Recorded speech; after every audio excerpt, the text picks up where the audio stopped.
Jeremías, capítulo 45.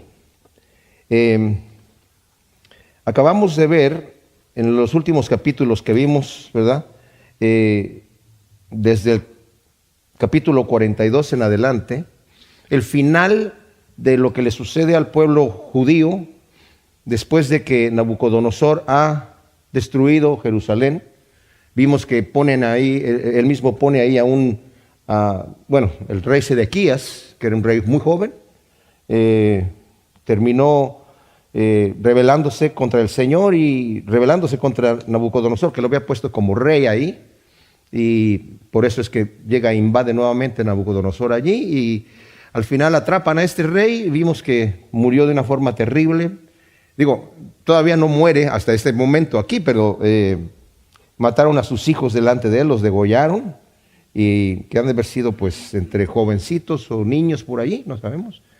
Y a los príncipes que estaban también en contra del profeta, los matan y se llevan al rey preso a Babilonia, y pone a un gobernador allí, Nabucodonosor, a Gedalías. A él lo asesinan, y los que están allí, los que quedan allí, que son del ejército de Sedequías, que habían huido con Sedequías, pero cuando llegaron el ejército de los babilonios, ellos huyeron, dejaron al rey solo ahí con su familia y atraparon a los príncipes y al rey, y le pasó lo que le pasó con Nabucodonosor. Pero los demás se escondieron. Mientras estaba este gobernador Gedalías ahí, mandó llamar a toda la gente que estaba escondida en el campo. Vengan, dice, no hay problema, ya no les va a pasar nada, están bajo la protección del rey de Babilonia, vivan tranquilos y no va a haber nada. Pero lo asesinan. Entonces, cuando lo asesinan, están muy nerviosos, no saben qué va a hacer Nabucodonosor, y los principales de los capitanes del ejército se quieren ir a Egipto. Entonces le consultan a Jeremías: dinos qué dice el Señor que hagamos, y eso lo vamos a hacer. Te juramos delante de Dios que vamos a hacer lo que Él nos diga, sea bueno o sea malo lo que Él diga. Y entonces ora, y después de 10 días le responde el Señor a Jeremías y le dice: el Señor dice que se queden aquí tranquilitos, que no les va a pasar nada, Nabucodonosor no va a hacer nada, pero si se van a Egipto, porque ya estaban a punto, ya estaban en camino a Egipto, allá la espada que ustedes temen de aquí los va a ir a alcanzar allá. Entonces ellos le dicen a Jeremías: no es cierto, Dios no te habló, no te dijo eso. Es Baruch, tu escriba, el que está tratando de engañarte a ti, y tú estás haciendo a Dios mentir con esas situaciones, porque en realidad lo que quiere hacer Baruch es vendernos a nosotros para que nos maten o para que nos lleven cautivos, y entonces nos vamos a ir a Egipto. Y les dice nuevamente Jeremías: pues si se van a Egipto, allá les va a alcanzar la espada, allá los va a alcanzar Nabucodonosor.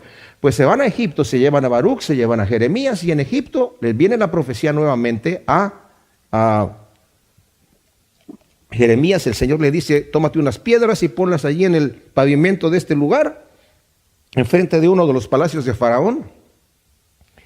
Escóndelas bajo el pavimento, dice, sobre estas piedras va a venir Nabucodonosor y va a sentar aquí su trono. Y la espada que ustedes estaban temiendo allá los va a venir a alcanzar aquí y los van a matar, ¿verdad? Y los que huyan de la espada van a tener problemas con pestilencia o con algún tipo de situación, o si no, se van a ir cautivos. Solamente unos cuantos son los que van a regresar a Judá. Y ustedes que ahora ya esta gente, como vimos la vez pasada, al principio añoraban ir a Egipto, ya están en Egipto por un tiempo allí, y ahora añoran regresar a su tierra porque no son muy bien recibidos en Egipto. Ahí nos quedamos hasta el final, ¿verdad?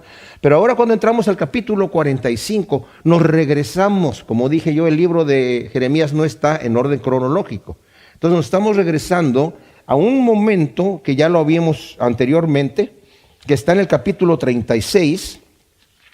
Y en el capítulo 36, si ustedes recuerdan, nos dice aquí que es en el 4º año de Joacim, hijo de Josías, rey de Judá, que Jeremías recibió esta palabra del Señor. Si leemos el primer versículo de aquí del capítulo 45, dice: palabra que habló el profeta Jeremías a Baruch, cuando éste había escrito el rollo de aquellas palabras de la boca de Jeremías en el año 4 de Joacim, hijo de Josías, rey de Judá, diciendo. O sea, es el mismo tiempo.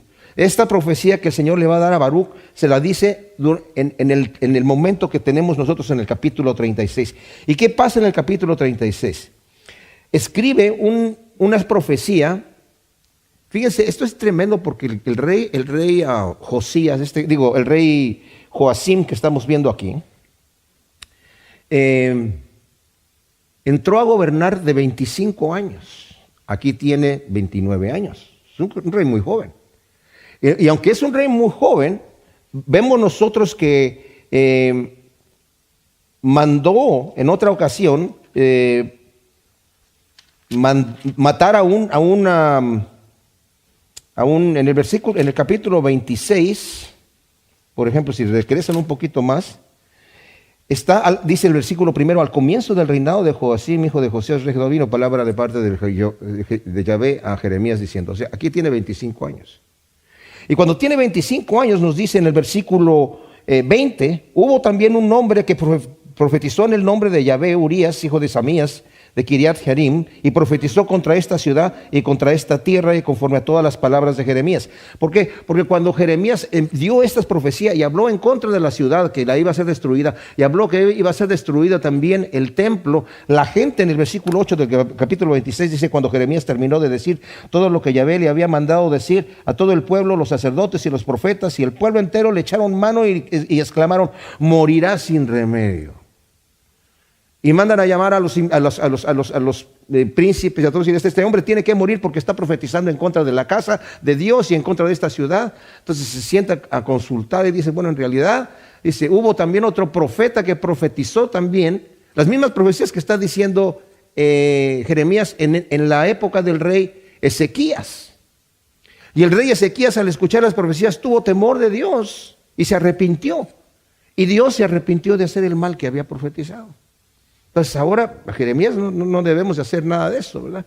Y al final del capítulo 26 dice, entonces Ahicam, hijo de Safán, se hizo cargo de Jeremías a fin de que no lo entregaran para que fuera ejecutado a manos del pueblo, ¿verdad? Incidentalmente este señor que está aquí es el abuelo de Gedalías, al que habían puesto Nabucodonosor como gobernador, ¿verdad? Al que asesinaron. Pero nos dice en este mismo capítulo 26, dice el versículo 20, hubo también un hombre que profetizó en el nombre de Yahvé, Urías, hijo de Samarías de Kiriat Jearim, y profetizó contra esta ciudad y contra esta tierra, conforme a todas las palabras de Jeremías. Y cuando el rey Joacim, de sus 25 años, y todos sus poderosos y todos los príncipes oyeron sus palabras, el rey procuró matarlo, pero cuando Urías se enteró, tuvo temor y huyó a Egipto. Entonces el rey Joacim envió hombres a Egipto, a Elnatán ben hijo de Acor, a ciertos hombres que fueron a él a Egipto, y ahí capturaron a Urías y lo sacaron de Egipto y lo llevaron ante el rey Joacim, quien lo mató a espada y echó su cadáver en los sepulcros de los hijos del pueblo. Este es el Joacim que estamos viendo aquí.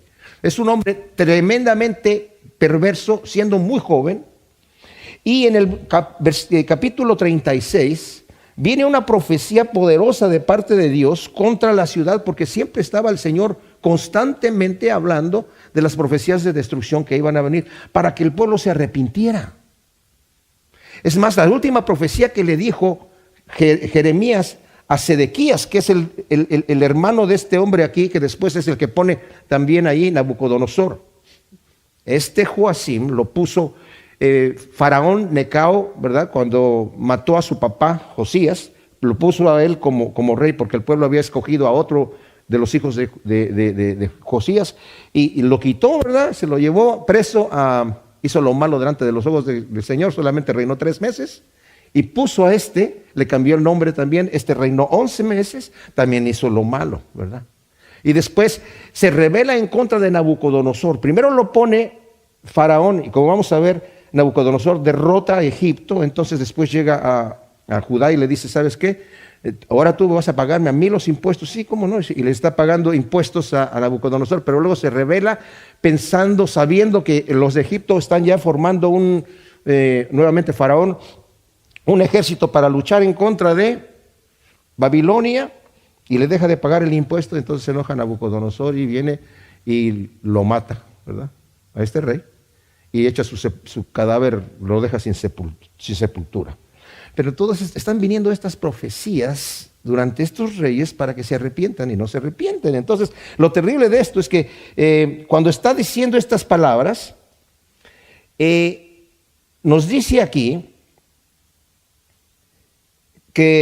bueno, vamos a leer un poquito de este, que dice: toma el rollo y escribe en él todas las palabras. Estoy leyendo el versículo 2 del capítulo 36, que te he hablado contra Israel y contra Judá y contra todas las naciones, desde el día que comencé a hablarte, desde los días de Josías hasta hoy. O sea, haz un resumen de las profecías que yo te he estado dando desde el principio y empieza a escribir estas cosas. Entonces manda a llamar a Baruc, ¿verdad?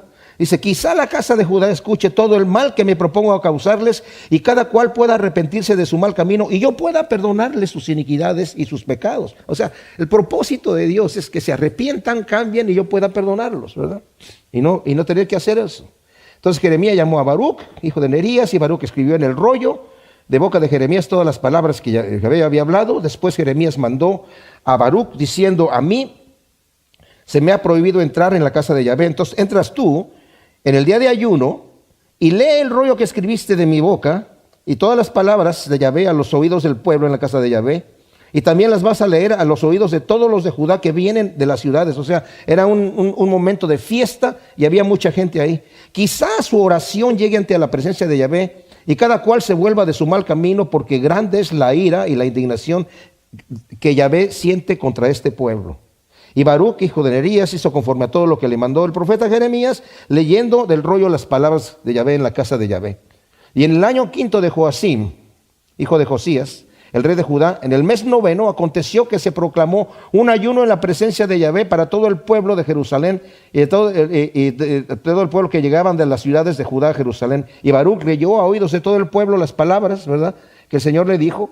Y luego dice el versículo 11: cuando Micaías, hijo de Gemarías, hijo de Safán, oyó todas las palabras de Yahvé, leídas del rollo, descendió a la casa del rey, al aposento del secretario, y todos los príncipes estaban ahí sentados, ¿verdad? Y les encuentran las palabras que había oído de Baruc y que leyó a oídos del pueblo. Entonces los príncipes enviaron a estas personas allí para que le dijeran a Baruc: toma el rollo que leíste a oídos del pueblo y tráelo para acá. Baruc se presenta delante de los príncipes y se los lee allí. Sucedió que cuando hubieron oído todas aquellas palabras, dice el versículo 16, se miraron unos a otros azorados y dijeron a Baruc: de seguro le vamos a referir al rey todo esto. Y le preguntaron a Baruc: dinos, ¿cómo escribiste esto? Y Baruc les dice: él me dictaba, yo escribía con tinta. Entonces los príncipes le dijeron a Baruc: ve, escóndete tú y Jeremías, que nadie sepa en dónde estás. Este punto, en este momento, es Baruc que está asustadísimo. Y es en este momento donde le va a venir la profecía de que vamos a leer en el capítulo 46. Pero leamos un poquito más. Dice: entonces le dijeron los príncipes: escóndete tú y Jeremías y que nadie sepa en dónde estás. Entonces ellos entraron al atrio donde estaba el rey, y habiendo depositado el rollo en el aposento, le refirieron del asunto al rey, y el rey envió a traer el rollo para que se lo leyeran ahí. Y el rey estaba sentado en las habitaciones de invierno, ¿verdad? Porque era el mes 9. Había un brasero ardiendo allí. Sucedió que cuando el escriba estaba leyendo 2 o 3 columnas, el rey rasgó con una navaja de escriba y lo echó, iba echando página por página, que de lo que iban leyendo, ¿verdad?, en el brasero, hasta que todo el rollo se consumió en el fuego que había en el brasero. Y no tuvieron temor ni el rey ni sus siervos. Aunque algunos de los príncipes le dijeron que no lo quemara, él no quiso escuchar. Y después de que hubo quemado el rollo, dice el versículo 27, mandó que buscaran a Baruc y a Jeremías, pero el Señor los había escondido, ¿verdad? Entonces, cuando esto sucede, dice versículo 30, por tanto dice así Yahvé acerca de Joacim, hijo de Judá: no tendrá quien se siente sobre el trono de David, y su cadáver será echado al calor del día y a la escarcha de la noche. Y visitaré su iniquidad sobre él y sobre su linaje, sobre sus siervos, y traeré sobre ellos y sobre los moradores de Jerusalén y sobre los varones de Judá todo el mal que les he anunciado y que ellos rehusaron escuchar. Entonces Jeremías tomó otro rollo y lo dio a Baruc, hijo de Nerías, el escriba, el cual escribió en él de boca de Jeremías todas las palabras del rollo que Joacim, rey de Judá, había quemado en el fuego, siendo además añadidas sobre ellas muchas otras palabras semejantes. Ahora, vamos al capítulo 45 nuevamente. Aquí, como dije yo, lo que tenemos es que el rey Joacim anda buscando a Jeremías y a Baruc para matarlos. Ya había matado a otro profeta. El rey era un rey impío, completamente impío, ¿verdad? Que no quería arrepentirse. Y los príncipes, peor todavía, ¿verdad? Había un desenfreno impresionante. El Señor incluso les decía, tan solamente empiecen a hacer justicia y se van a poder quedar aquí. Tan solamente pórtense bien, arrepiéntanse de sus pecados y van a poder vivir tranquilos. Pero el pueblo ya estaba ciego. Entonces Baruc, como cualquiera de nosotros podríamos estar en esta situación. Baruc era un joven también, era un joven escriba. Y Jeremías no está tan mayor en este momento, ¿verdad? Y dice, palabra que habló el profeta Jeremías a Baruc, hijo de Nerías, cuando éste había escrito en el rollo aquellas palabras de boca de Jeremías en el año 4 de Joacim, hijo de Josías, rey de Judá. Ahora, esto dice que fue en el año 4 de Josías. Nosotros acabamos de leer en el capítulo 26, digo 36, que fue en el año 5 cuando fue Baruc al templo a leer las palabras. O sea que la amenaza contra ellos ya venía. Por eso es que los príncipes le dicen a Jeremías y a Baruc, escóndanse que nadie sepan en dónde están, porque ya sabemos la reacción del rey. Es más, ellos toman las palabras del rollo de la ley que escribió Jeremías, sus profecías, y las guardan en una oficina de ahí, ¿verdad? Donde estaban los archivos de no sé cuánto. No se las llevan al rey, nada más le refieren al rey. Mira, eso es lo que escribió el profeta Jeremías. Y el rey dice, tráiganme el rollo, yo quiero que me lo lean aquí. Ya sabían esta gente que tal vez el rey iba tal vez a destruir el rollo, no sabían qué iban a hacer, pero ya conocían su carácter, ¿verdad? Entonces, Baruc, como cualquier ser humano normal, está bajo persecución en este momento, ¿verdad? Y tienen sus planes, mis amados, como cualquier persona de nosotros tenemos nuestros planes ya formados de lo que queremos hacer, de los logros que queremos hacer, ¿verdad? Y aunque conocemos del Señor y sabemos que de parte de Dios tenemos, aún como cristianos, yo no sé Baruc qué experiencia tenía, porque en el Antiguo Testamento no había mucha seguridad en la mente de muchos de los siervos de Dios de la resurrección y de que el Señor eventualmente íbamos a vivir una vida eterna con Él. O sea, existía este concepto, pero no así, digamos, a ciencia cierta como lo tenemos nosotros después, ahora ya en el Nuevo Testamento, ¿verdad? Que sabemos todas estas cosas, que tenemos promesas, ¿verdad? Que todas las cosas ayudan a bien, aquellos que aman al Señor, que los sufrimientos que nosotros pasamos aquí no se comparan con la gloria venidera que vamos a tener, ¿verdad? Porque el que padece persecución por causa de la justicia y por causa del nombre de Cristo Jesús, gózate y alégrate porque tu galardón va a ser grande en los cielos, ¿verdad? Porque así persiguieron a los profetas de Dios. O sea, cuando leemos estas cosas, son promesas que ahora las conocemos, pero en aquel momento este joven seguramente tiene sus sueños y quiere tener sus logros, ¿verdad? Y le dice, imagínense ustedes, esto hasta como es muy tierno y muy personal, porque estamos hablando del profeta Jeremías, el gran profeta Jeremías, ¿verdad? Ya tiene ahí a su escriba y él fielmente está escribiendo las palabras que Dios está haciendo y él mismo teme, el mismo Baruc, lo que está escribiendo lo cree que el profeta está hablando la verdad, por eso está allí, ¿verdad? Y cree que Dios va a traer este mal a la ciudad y él teme, porque dice aquí, así dice Yahvé, Dios de Israel, a ti, oh Baruc, tú dijiste, ay de mí, porque Yahvé ha añadido tristeza a mi dolor, estoy cansado de gemir y no hallo descanso. O sea, el profeta agarra a Baruc, le dice, mira lo que el Señor dice, él está observando, ¿verdad?, lo que te ha acontecido aquí, ¿verdad? Ahora,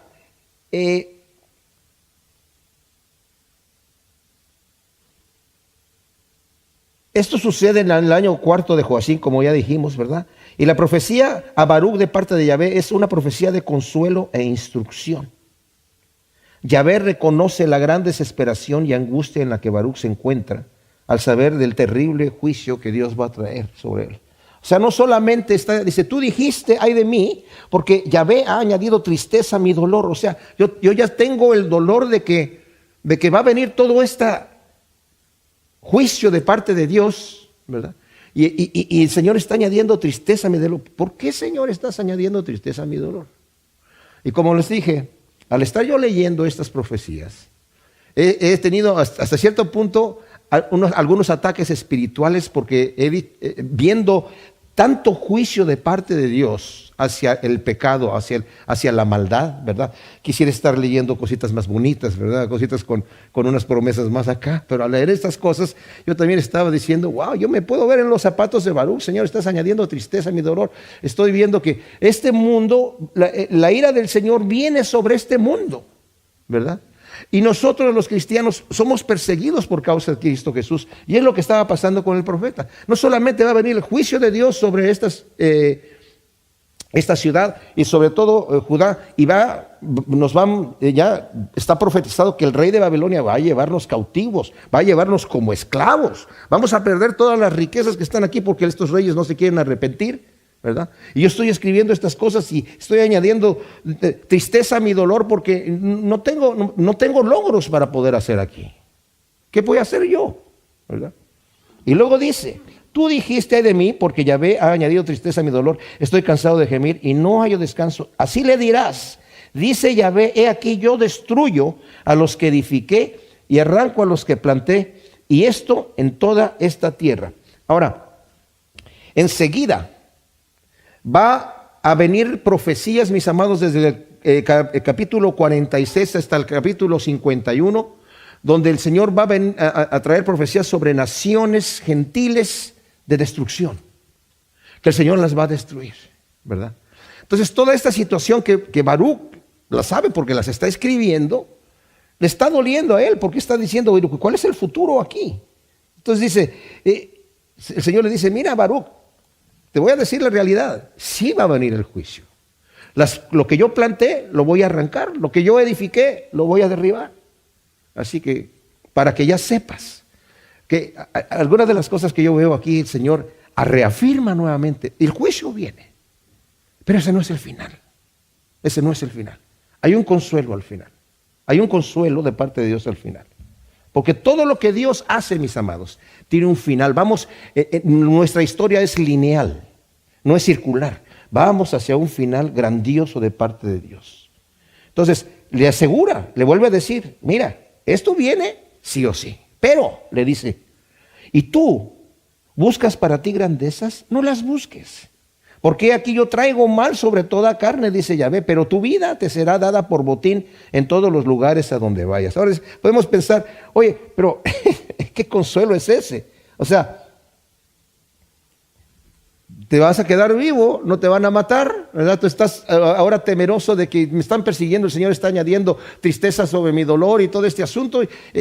Tranquilo, mira. No busques grandezas porque no las vas a tener. Yo voy a traer un mal aquí. No vas a poder disfrutar nada. El Señor incluso le dijo a Jeremías, no te cases, porque voy a destruir todo esto y te va a traer un mal dolor, un mayor dolor al ver que tu familia a lo mejor también se la van a llevar cautiva. No te cases, porque este no es el momento de eso. Pero hay un momento que viene para después. ¿Sí me explico? O sea, mientras pasamos por esta vida, mis amados, no es para echar raíces, no es para afianzarnos, para que nuestros logros que yo quiero lograr aquí en esta tierra sean lo que yo quiero y si lo logré, y como esa calcomanía que a veces vemos en algunos autos, ¿verdad? Que dice, el que muere con más juguetes gana. Si lograste todas estas cosas, ¿verdad? Tener una gran casa o varias casas y tener varios autos y tener mucho dinero en el banco y así ya logré todas estas cosas. ¿De qué le sirve al hombre si gana todo el mundo y pierde su alma? Entonces el Señor dice, no busques grandezas. Esto se va a acabar, esto se va a terminar.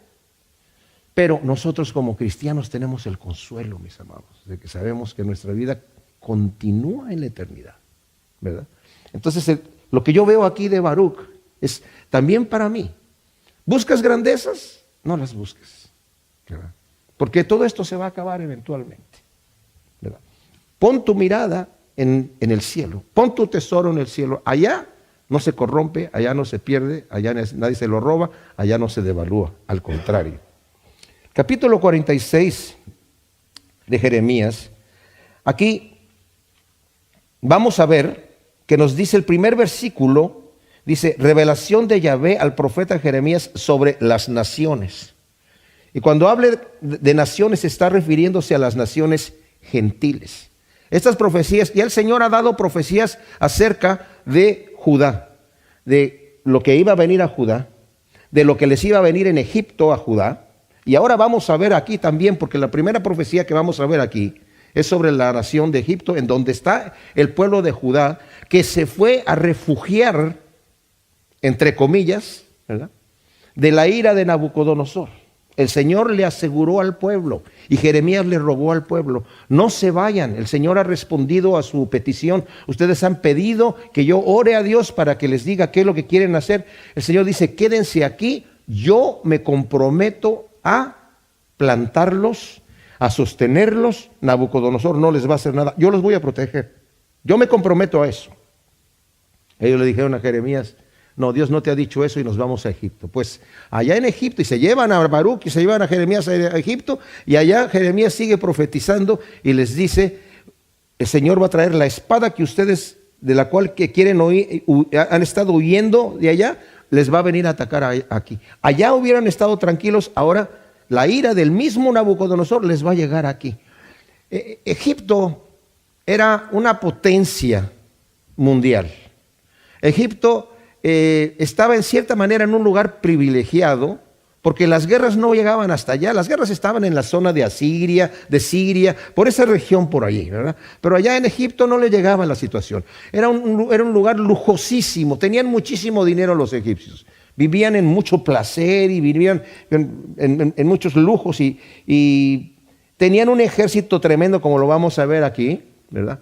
Entonces los judíos, incluso cuando Nabucodonosor ya había derrotado a Egipto varias veces, ellos como que o no estaban muy bien enterados o todavía pensaban que Egipto todavía se las iba a poder, porque tenían realmente un ejército impresionante, ¿verdad? Pero dice aquí: acerca de Egipto contra el ejército de Faraón Necao, rey de Egipto, que llegó hasta Carquemis, junto al Éufrates, y fue derrotado por Nabucodonosor, rey de Babilonia, el año cuarto de Joacim, hijo de Josías, rey de Judá.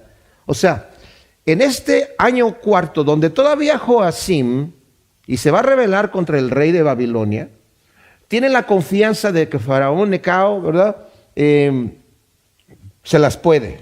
Además que ahí lo puso como rey ahí. 4 años antes de esta profecía, Faraón Necao había dado muerte al rey Josías en Megiddo. Ustedes se acuerdan que el rey Josías, el padre de Joacim, fue un rey bueno que hizo varias reformas, ¿verdad? Entonces, cuando se encuentra en el rollo de la ley en el templo y se lo leen a él y ve todos los juicios que va a venir, que trae el Señor, le manda preguntar a una profetisa si esas cosas, ¿qué iba a decir? ¿Qué dice el Señor acerca de esto? Porque nuestro pueblo ha pecado, ¿verdad? Y dice, la profeta le dijo, el Señor va a traer el juicio, de eso no se va a arrepentir. Pero como tú te enterneciste y rasgaste tus vestidos cuando escuchaste esto, el Señor te va a recoger con tus padres y no vas a ver todo el mal que el Señor va a traer aquí. Y la manera que se lo lleva el Señor es que llegó, Faraón Necao fue a pelear, ¿verdad?, contra... no sabemos exactamente, estaba tratando de defender a Siria, pero más bien lo que quiso era conquistar Siria. Y como los babilonios y los medos habían atacado y terminado prácticamente al imperio asirio, ¿verdad?, entonces él salió para conquistar Siria, ¿verdad? Y eso fue cuando pasa por el territorio, yendo hacia el norte, pasa por el territorio de Judá. En el cuando iba a pasar por ahí, le dice Josías que no pase por ahí, y le sale al encuentro y le dice Faraón, le dice: mira, el problema no es contigo, Josías, así que nada más déjame pasar, yo voy a ir a pelear allá al Éufrates, necesito, tengo mi negocio allá, tú quédate ahí, no te metas conmigo, ¿para qué te metes en problemas? Pero salió el rey, se disfrazó y lo mató Faraón allí en Megiddo, ¿verdad? Entonces eso pasó 4 años antes de esta profecía. Ahora, 4 años después, en el primer año del reinado de Nabucodonosor, al cuarto año del reinado de Josías, fue el primer año del reinado de Nabucodonosor. Antes Nabucodonosor solamente, su papá era el que estaba reinando y era digamos, el capitán del ejército, ¿verdad?, de Babilonio, pero todavía no estaba tan poderoso como estuvo después.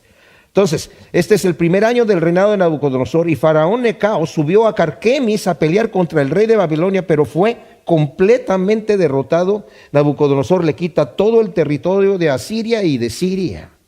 Y eso está en Segunda de Reyes 24:7. Entonces, fue derrotado, perdió miles y miles de soldados allí, ¿verdad? Y luego dice la profecía aquí: preparad escudo y pavés y avanzad a la batalla, uncid los caballos y montad vosotros jinetes, presentaos con vuestros yelmos, bruñid las lanzas y vestíos las corazas. O sea, la profecía es contra Egipto y el profeta la llama a preparar el poderoso ejército para la batalla. Egipto era famoso, mis amados, por sus caballos y por la elegancia e imponencia de su ejército, ¿verdad?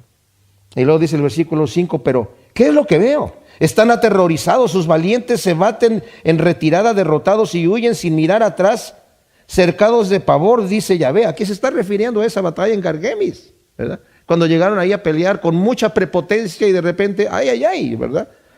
Se les echa en cara su cobardía a pesar de tanto preparativo y de un ejército tan numeroso y tan bien equipado.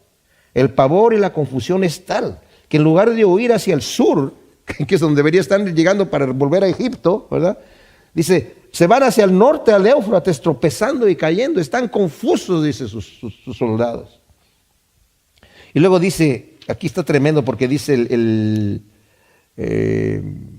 versículo 6 también, ¿verdad? Dice, que no salve la agilidad ni libre la valentía. Al norte junto al Éufrates tropiezan y caen, justamente. Y dice el versículo 7, ¿quién es este que crece como el Nilo y encrespa sus aguas como ríos? Que dice, creceré, inundaré la tierra, destruiré ciudades y a sus moradores.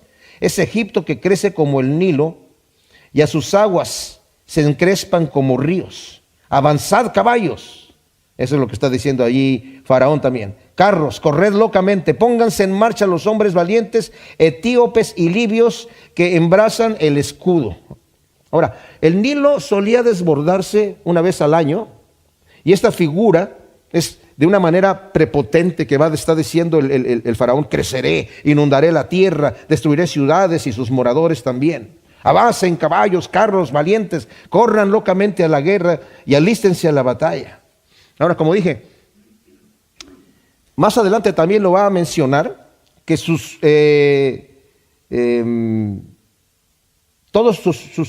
el versículo 21 dice, también sus mercenarios eran novillos cebados, pero ahora dan la espalda y huyen juntos sin parar, no resisten en sus puestos, pues les llega el día de su calamidad, el día de su visitación.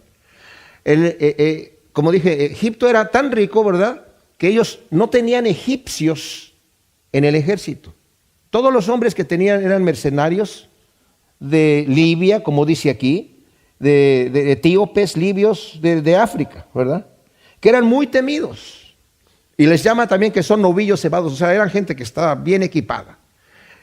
La riqueza y la vida que ellos llevaban allí, de lujos excesivos, había debilitado mucho a la raza egipcia. Así que los egipcios estaban muy delicados, ¿verdad?, para entrar en el ejército, y por eso contrataban a los...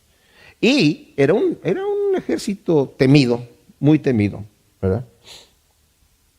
Pero aquí dice que todo el esfuerzo va a ser en vano. Dice el versículo 10, ese día es para Adonai Yahvé Sebaot su día de retribución, para vengarse de sus enemigos. La espada devora, se embriaga de sangre y se sacia. Adonai Yahvé Sebaot tiene un gran sacrificio junto al Éufrates, en tierra del norte. Sube a Galad por bálsamo, oh virgen hija de Egipto. En vano multiplicas los remedios, pues no hay sanidad para ti. Las naciones ya tienen noticia de tu oprobio, tus alaridos llenan la tierra. El valiente tropezó con el valiente y juntos cayeron los dos. Todo el esfuerzo, dice aquí, va a ser en vano, porque es el día de retribución de Yahvé. Ninguna medicina, está diciendo aquí, ni el bálsamo no te va a ayudar. Ninguna medicina te va a ayudar a sanar la herida que haga la espada de Yahvé.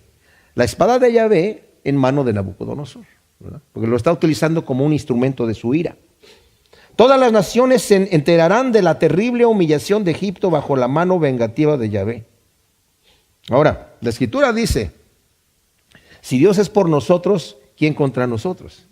Pero si Dios es contra nosotros, ¿quién por nosotros? Ay, ay, ay.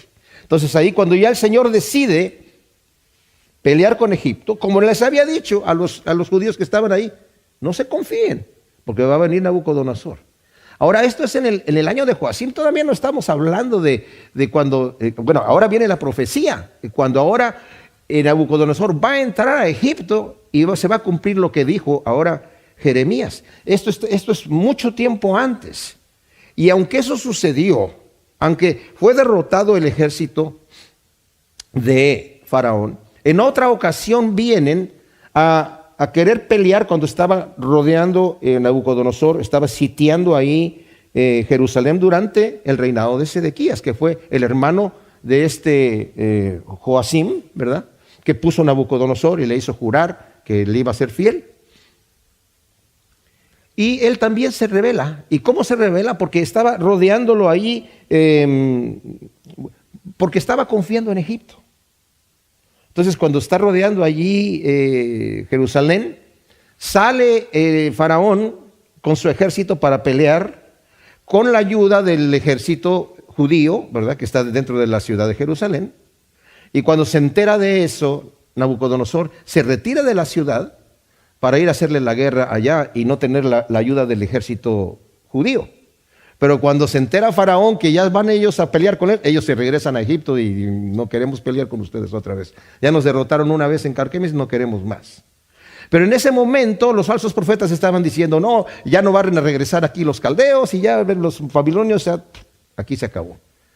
Pero después regresa, ¿verdad? Y es cuando eso sucede. Entonces, oráculo que habló Yahvé al profeta Jeremías sobre la venida de Nabucodonosor, rey de Babilonia, para asolar la tierra de Egipto. O sea, había derrotado a Egipto ya, pero ahora va a venir a invadir a Egipto. No debe confundirse esta profecía con la anterior de la derrota de Carquemis. Esta profecía es lo antes predicho por Jeremías, cuando ya lo vimos en el 43, del 8 al 13, que sucede en Egipto y que tuvo su cumplimiento 5 años después de la destrucción de Jerusalén. Dice Josefo esto en su libro: Dios certificó la veracidad de lo dicho por el profeta referente a la campaña que iba a emprender el rey de los babilonios contra Egipto. Esto es, que algunos de ellos serían muertos y otros serían llevados en cautividad a Babilonia. Y así aconteció. En el 5º año de la devastación de Jerusalén, que es el 23º del reinado de Nabucodonosor, este marchó con su ejército contra la Selesiria. Después de ocuparla, hizo la guerra a los amonitas y a los moabitas, y una vez que los hubo dominado, invadió a Egipto para dominarlo. Mató al rey reinante y puso a otro en su lugar. Hizo de nuevo prisioneros a los judíos que se encontraban ahí y se los llevó a Babilonia. La profecía dice aquí: decidlo en Egipto, proclamarlo en Migdol, hacerlo saber en Memphis y en Tafnes, es decir, ponte en pie y estate alerta, que la espada ya devora en derredor. Esta profecía debe de anunciarse en todas las ciudades en donde los judíos se han ido a refugiar. El llamado es a prepararse a recibir el castigo antes predicho, que la espada que temían los iba a alcanzar allí en Judá, y ahora está devorando ya en Egipto. Dice el versículo 15: ¿por qué está postrado Apis, o el poderoso? Tu toro no pudo quedarse en pie, porque lo empujó Yahvé, e hizo tropezar a muchos, cada cual caía sobre su compañero, hasta que dijeron: levantémonos, huyamos de la espada destructora, volvamos a nuestro pueblo y a nuestra tierra natal. Y allí apodaron al rey de Egipto Faraón, rugido inoportuno. Ahora, esto es especial porque literalmente dice: ¿por qué fue abatido tu fuerte? Aquí la Biblia textual que estoy leyendo le llama Apis, y es muy probable que se esté refiriendo al dios toro egipcio, que supuestamente era el que protegía a Faraón, ¿verdad? Porque aquí está hablando en contra de Faraón. Los mercenarios, dice, huye cada uno a su tierra natal. Están diciendo: ¿por qué vamos a pelear y dar nuestras vidas por Egipto, verdad? Vámonos de aquí, ya esto ya no funciona. Y luego, ya una vez en su tierra, aquellos mercenarios se burlan de Faraón, llamándolo un bocón, después de sus bravatas de victoria, como lo que leímos aquí en el 8. Que dice: creceré, inundaré la tierra, destruiré ciudades y a sus moradores. Es Egipto que crece como el Nilo y las aguas que se escapan como ríos. O sea, es típico de muchos de los monarcas en el Medio Oriente, ¿verdad? Que hablan mucho así. ¿Se acuerdan de Saddam Hussein? las amenazas que con un machete así, no van a alcanzar las bolsas para mandar los cuerpos de tanta gente que vamos a destruir, ¿verdad? Así estaba Faraón. Entonces le llaman bocón, ¿verdad? Vivo yo, oráculo del rey, cuyo nombre es Yahvé Sebaot. Está diciendo el Señor, el rey soy yo, ¿verdad? Como el Tabor es real entre los montes y el Carmelo se levanta ante el mar, así vendrá él. Prepárate en seres de cautiverio, oh moradora hija de Egipto. Menfis será una desolación, será arrasada hasta no quedar morador. Novilla hermosa es Egipto, pero del norte ciertamente viene un tábano, o sea, un insecto que le va a picar. Sobre ella también sus mercenarios eran novillos cebados, pero ahora dan la espalda y huyen juntos sin parar. No resisten en sus puestos, pues les llega el día de su calamidad, el día de su visitación. Nuevamente Yahvé confirma, mis amados, la veracidad y la certeza de la derrota de Egipto por mano de Nabucodonosor. Toda la gloria, toda la soberbia de Egipto será abatida y jamás volverá a ser restaurada. Egipto no se levantó igual. O sea, está allí, pero nunca su gloria ya ahí terminó, ¿verdad? Y sus mercenarios, al que antes eran fuertes y valientes, se dice aquí, como novillos bien cebados, huyen sin parar. Huyen sin parar, sin retroceder. Oídla silbando cual serpiente, porque está hablando de Egipto, porque los enemigos avanzan, la invaden como leñadores con sus hachas. Talan sus bosques, dice Yahvé, por muchos e incontables que sean, aunque sean más numerosos que la langosta. La hija de Egipto es avergonzada y entregada en manos del pueblo del norte, dice Yahvé Sebaot, Dios de Israel. He aquí yo castigo a Amón, Dios de Tebas, a Egipto con sus ídolos y sus príncipes, a Faraón y a quienes confían en él, los entregaré en mano de quienes buscan su vida, y en mano de Nabucodonosor, rey de Babilonia, y en mano de sus siervos, pero después será habitada como antaño, dice Yahvé. O sea, la huida de los que pueden escapar, de los que puedan, ¿verdad? De la espada no será con el estruendo de poderosos soldados marchando, sino como una serpiente que silenciosamente huye asustada. O sea, y la serpiente era un símbolo muy de mucho poder en Egipto. Dice, pero va a huir como, ¿verdad? Asustada. Aquí Egipto es comparado a un bosque tupido con innumerables árboles. Dice que serán talados con hachas de los babilonios. Los babilonios tenían, en su ejército tenían, aparte de sus lanzas y sus espadas y todo eso, tenían unas hachas que eran famosos por eso en el ejército. Y dice, pues van a ser talados, ¿verdad? Como si fuera un bosque bien tupido, van a ser talados con las hachas de los babilonios. Como el árbol está indefenso ante el hacha del leñador, así los egipcios no van a poder resistir, ¿verdad?, el ejército de Babilonia. Y aunque la devastación de Egipto será terrible, Yahvé promete que será habitada como antes, aunque, como dije, no con la misma gloria. Va a ser habitada como antes, pero no con la misma gloria. Vimos en el capítulo 44 que el Señor habla de la señal que va a dar, ¿verdad?, de que se va a cumplir lo que Él está diciendo. Y dice el versículo 29, los dos últimos versículos del capítulo 44, y esto tendréis por señal, dice Yahvé, de que yo os castigo en este lugar, justamente lo que está pasando ahora, allí, lo que estamos leyendo, para que sepáis que mis palabras ciertamente permanecerán para mal sobre vosotros, así dice Yahvé, he aquí, yo entrego a Faraón Ofra, que era el que estaba en ese momento, rey de Egipto, en mano de sus enemigos y en mano de los que buscan su vida, así como entregué a Sedequías, el rey de Judá, en mano de Nabucodonosor, rey de Babilonia, su enemigo que buscaba su vida. Y vimos la vez pasada que la señal esta, Faraón Ofra, que va a caer en manos de los que buscan su vida, es algo que sucedió en una revolución civil en el año 570 a.C.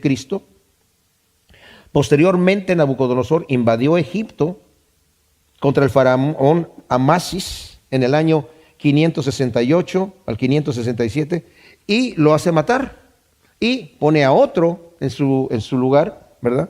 Pero ya no se recupera la gloria de Egipto como antes. Luego dice el versículo 27, pero tú, Jacob, fíjense que el consuelo del Señor. Se imaginan los judíos ahí asustadísimos. Ok, ya nos llegó lo que el Señor dijo que nos iba a pasar. Ahora ya no tenemos remedio. Pero como yo les decía, mis amados, el Señor siempre tiene segundas y terceras oportunidades. Y en este que un momento donde los judíos dicen, ahora, ¿para dónde corremos? Ya no tenemos que hacer. ¿Y ahora qué hacemos? Estamos ya. Si Dios es por nosotros, ¿quién contra nosotros? Pero si Dios es contra nosotros, ¿está Dios contra nosotros? Y dice el Señor, pero tú, Jacob, siervo mío, no temas, no desmayes, oh Israel. Yo te traeré de lejos, sano y salvo, y a tu descendencia de la cautividad. Jacob volverá a estar tranquilo. O sea, cuando se refiere a Jacob, se refiere a Israel. Y será prosperado y no habrá quien lo espante. No temas tú, siervo mío, Jacob, dice Yahvé, porque yo estoy contigo. Exterminaré todas las naciones a donde te he expulsado, pero a ti no te exterminaré, sino que te corregiré con justicia, y de ninguna manera te dejaré sin castigo. Ahora, el Señor consuela a su pueblo con la promesa de restauración. No obstante, después del castigo colectivo por el pecado y la rebeldía, tiene que castigarlos, dice el Señor. Esos versículos son casi idénticos a los que están en el capítulo 30, versículo 10 y 11.